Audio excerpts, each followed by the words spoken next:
Hello friends, welcome back to my channel Civil Engineering Marvels. I am Shashikant. In this video, we will discuss about various building materials that will be required for uh, construction of house or building. That list will be discussed. अगर आपने मेरा channel अभी तक subscribe नहीं किया है तो please subscribe कीजिए और बेल नोटिफिकेशन को प्रेस कीजिए so that you get all notifications in time. Hi friends, today we will discuss about remaining building materials that will be required for construction of house. In last video we were discuss about basic materials that will be required, that is the cement, sand, aggregates, steel, binding wires and concrete. Today we shall discuss about admixtures. Admixtures is one type of chemicals that you can add while mixing the cements and aggregates and water.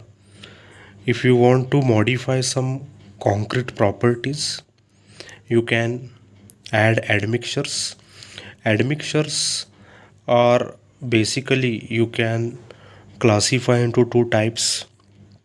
First is the mineral admixtures that will be in powder form you get. Second is the chemical admixtures that will be get in liquid form.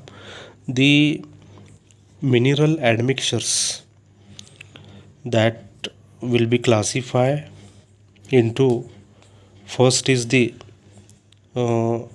highly pozzolanic material you called silica fume, rice husk ash. Second is the normally pozzolanic. You can consider class F fly ash under normally pozzolanic. Next is the weak pozzolanic, that will be get again. You can burn rice husk ash, आप उसको bottom ash भी बोल सकते हैं. And whatever's ground slag is there that you have to cool down slowly, you get this weak pozzolanic. Next is the metacholine that will be again obtained by calcination of pure or refined kaolitic clay. And last is the ground granulated blast furnace slag, उसको आप GGBS भी बोल सकते हैं. Molten slag के process में आपको GGBS मिलता है. This 5 mineral admixtures you can add in any quantity in the concrete. That will be no harm you can see in the concrete. If you are adding chemical admixtures, whatever given dose is there, more than that, if you are giving the doses, adverse effect will be seen in the concrete surfaces after later time. In chemical admixtures you can again classify, first is the plasticizers, उसको आप water reducers भी बोल सकते हैं. Second है super plasticisers, again that is the next form of plasticisers. Water आपको concrete में कम से कम यूज़ करने का है तो आप प्लास्टिसाइजर्स, सुपर प्लास्टिसाइजर्स का यूज़ कर सकते हैं. एग्जांपल के लिए जहाँ पे वाटर का स्कैरिसिटी है, वहाँ पे आप प्लास्टिसाइज़र, सुपर प्लास्टिसाइज़र्स का यूज कर सकते हैं। नेक्स्ट है accelerators. Accelerators again that is the type of chemical admixtures. उसमें आप हार्डनिंग प्रोसेस को एक्सेलरेट करते हैं। नेक्स्ट है रिटार्डर्स। रिटार्डर्स में आपका वॉटेवर केमिकल प्रोसेस आपका स्टार्ट होता है in between cement, paste and water, आप उसको हाइड्रेशन बोलते हैं, उसका प्रोसेस स्लो डाउन करता है आफ्टर एडिंग दी रिटार्डर्स।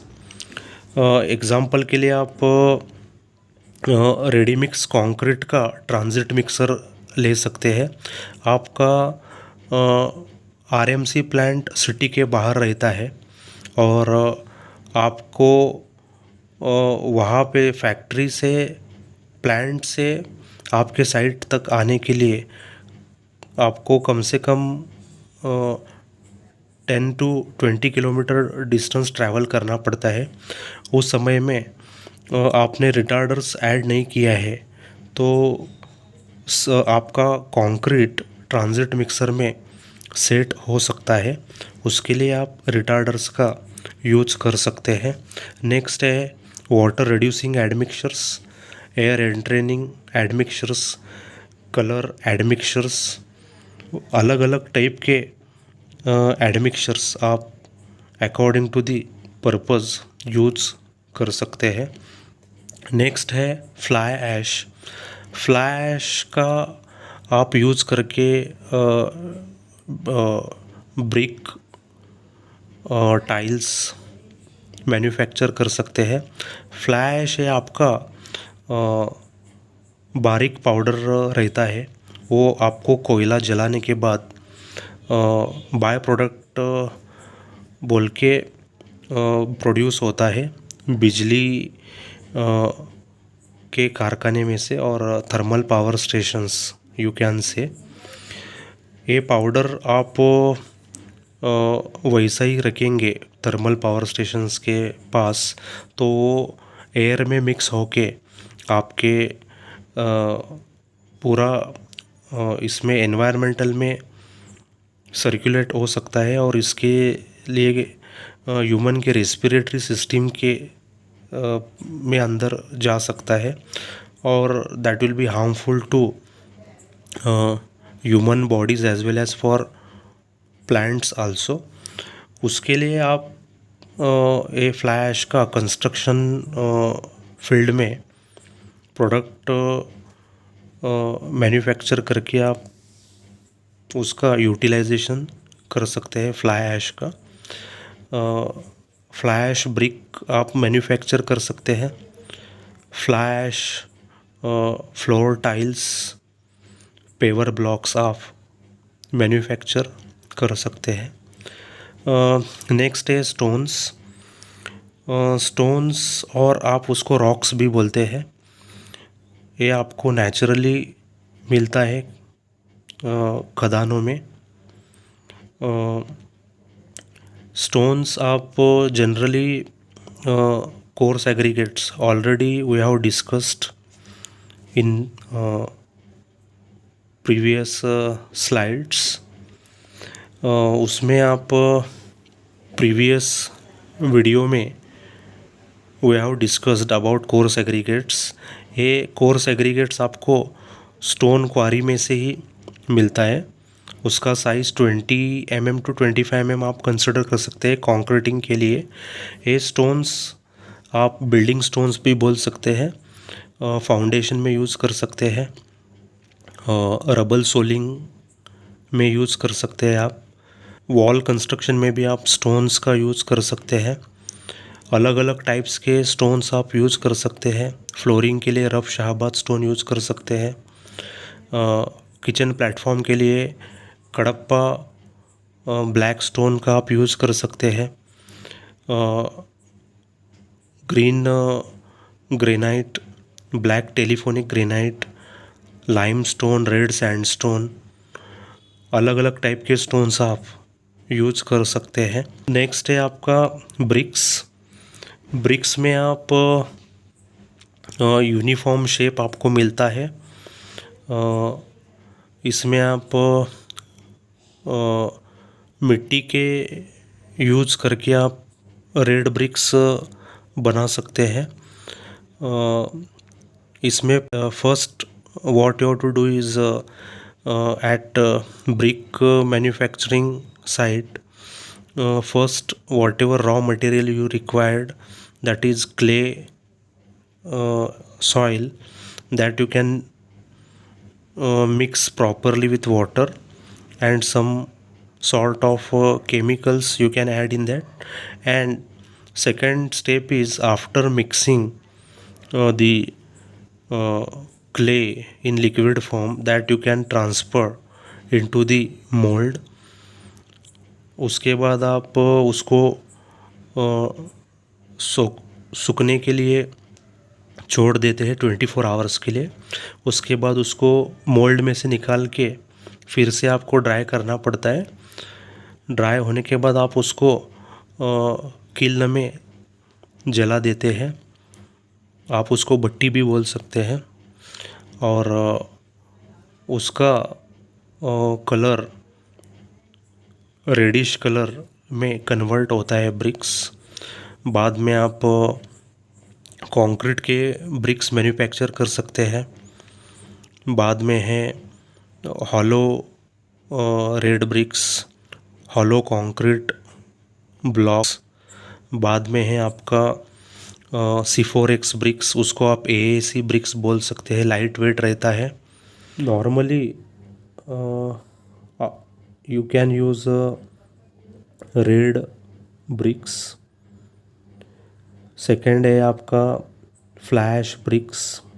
थर्ड है कंक्रीट ब्लॉक्स। नेक्स्ट है आपका AAC, autoclaved aerated blocks. 4 to 5 types of bricks you can use at the sites. Red bricks का 2 टाइप्स आप कंसिडर कर सकते हैं साइज़ के हिसाब से। फर्स्ट है आपका कन्वेंशनल ब्रिक्स। उसका डायमेंशंस फिक्स नहीं रहता है। All over India you get different dimensions, length into breadth into height. Second है मॉड्यूलर ब्रिक्स। मॉड्यूलर ब्रिक्स आपका एज पर इंडियन स्टैंडर्ड एक ही डायमेंशंस रहेगा थ्रू आउट इंडिया। 5 प्लस और माइनस 5 mm वेरिएशंस चल सकता है डायमेंशंस में। 190 mm by 90 mm by 90 mm। 190 mm is the length, 90 mm is the breadth, 90 mm is the height। इसमें various types के brick bond आप यूज़ कर सकते हैं। एग्जांपल के लिए आप हेडर बॉन्ड, स्ट्रेचर बॉन्ड और English bond, Flemish bond, garden walling, अलग अलग टाइप्स के ब्रिक बॉन्ड्स आप यूज़ कर सकते हैं आपके रिक्वायरमेंट के हिसाब से। आपको व्यू कैसा चाहिए एलिवेशन में ब्रिक वर्क का, और आपको स्ट्रेंथ चाहिए तो उसके हिसाब से आप ब्रिक बॉन्ड यूज़ कर सकते हैं। इसमें आप ब्रिक मैसनरी में आप ब्रिक्स और सीमेंट मोटर का यूज़ कर सकते हैं। 1:4 if you are considering 1 part is cement and 4 part will be sand. Next part is the timber, और उसको आप वुड भी बोल सकते हैं, लकड़ी भी बोलते हैं हिंदी में आप। Timber is important building material. Nowadays this particular timber material will be replaced by other eco-friendly materials. Example के लिए आप टिम्बर डोर फ्रेम का ले सकते हैं। Timber door frame now replaced by RCC concrete frame. बाद में आप डोर पैनल्स आपका फ्लश डोर में रिप्लेस हो गया है और लैमिनेटेड डोर्स और कंपोजिट डोर्स में भी रिप्लेस हो चुका है। बाद में आपके विंडो भी पीवीसी यूपीवीसी मटेरियल में आपको मिल रहा है। आजकल स्लाइडिंग एल्यूमिनियम विंडो लोग प्रेफर कर रहे हैं। उसके लिए नंबर ऑफ ट्रीज़ आप कम कर रहे हैं in terms of use. Again, you can think upon environmental issues. If you are cutting number of trees, means your grain built on the earth, that will be reducing. Again, global warming effects you can observing or seeing nowadays. ज़्यादा से ज़्यादा आप recycled timber use कर सकते हैं। Already वो timber आपने old structure में यूज़ किया था, वो डिमोलिश करने के बाद again you can use that timber. उसके हिसाब से आप door frame, door shutters, door panels, window, furnitures वगैरह आप बना सकते हैं। टिम्बर में आप वेरियस कैटेगरीज कंसिडर कर सकते हैं। एग्ज़ाम्पल के लिए बिल्डिंग के लिए टीक वुड, और आप उसको सागवान लकड़ी भी बोल सकते हैं। उसका कॉस्ट भी ज़्यादा रहता है और ड्यूरेबिलिटी और आप उसका लाइफ भी ज़्यादा रहता है। Okay, that will be resisted by all weathering conditions. और आप नीम, बबूल, देवदार, अलग अलग तरीके के टिम्बर और वुड का इस्तेमाल कर सकते हैं बिल्डिंग में। नेक्स्ट है प्लास्टिक। प्लास्टिक का भी आप बिल्डिंग में यूज़ कर सकते हैं। एग्ज़ाम्पल के लिए आप पीवीसी पाइप्स आपके इलेक्ट्रिकल के, पीवीसी स्विचेस आपके इलेक्ट्रिकल अप्लायंसेस के लिए, और रूम के लिए भी आप पीवीसी, यूपीवीसी प्लास्टिक के switches, fan regulators, again window frame, door frame, plastic sheets भी आप बिल्डिंग में यूज़ कर सकते हैं। एग्ज़ाम्पल के लिए प्लास्टिक रूफिंग शीट्स, अलग अलग तरीके में आप प्लास्टिक का बिल्डिंग में इस्तेमाल कर सकते हैं। इसका लाइफ ज़्यादा रहता है। आप वेदरिंग एक्शंस का इसके ऊपर क्या इफ़ेक्ट नहीं होता है, और टर्माइट प्रूफ है। फंगीसाइड, फंगल वगैरह इसको नहीं लगेगा प्लास्टिक को। पानी का भी ज़्यादा इसको इफ़ेक्ट नहीं हो सकता है। These are some again building materials. In the next video will be see remaining important building materials list, or that will be required for construction of any house or building. अगर आपने मेरा channel अभी तक subscribe नहीं किया है तो please subscribe कीजिए और बेल नोटिफिकेशन को प्रेस कीजिए, so that you get all notifications in time. आपको और जानकारी चाहिए घर बनाने के लिए कौन से मटेरियल्स, उसका प्राइस, उसका मेजरिंग यूनिट क्या रहता है, इसके बारे में आप कमेंट सेक्शन में मुझे आप कमेंट कर सकते हैं। उसके हिसाब से मैं वीडियो बना सकता हूँ। अगर ये वीडियो आपको यूज़फुल रहेगा तो आपके फ्रेंड्स, रिलेटिव्स में आप शेयर कर सकते हैं और मेरा चैनल को सब्सक्राइब कर सकते हैं। Thank you.